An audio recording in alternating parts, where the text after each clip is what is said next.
ఎంతమంది రైతులకు input subsidy ఇచ్చింది అని చెప్పి ఒకసారి గమనిస్తే దాదాపుగా ఈ 16 నెలల్లో ఈ డీప్ డిప్రెషన్స్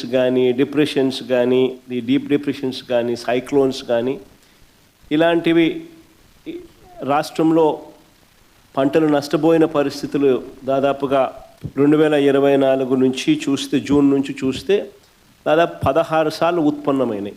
ఈ 16 సార్లకు సంబంధించి ఎంతమంది రైతులకు ఇన్పుట్ సబ్సిడీ అందింది, ఎంతమంది రైతులకు నష్టపోయిన పరిస్థితుల మధ్య వాళ్ళకు ప్రభుత్వం తోడుగా నిలబడింది అని చెప్పి చూస్తే ఈ ప్రభుత్వం తరపు నుంచి గుండు సున్నా కనిపిస్తుంది.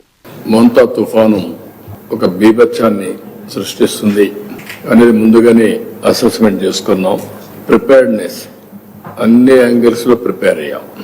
రాష్ట్రంలో ఎన్ని పవర్ సాల్స్ ఉన్నాయి అవన్నీ ఎక్కడికక్కడ పంపించాం. ఎన్ని ప్రొక్లైన్స్ అవసరం, అదే మరి ఎస్డిఆర్ఎఫ్ కానీ ఎన్డీఆర్ఎఫ్ కానీ పోలీసు కానీ లేకపోతే మనకు ఉన్నటువంటి మన ఫైర్ ఇంజిన్స్ కానీ ఫైర్ డిపార్ట్మెంట్ అన్ని కూడా డిప్యూట్ చేశాం.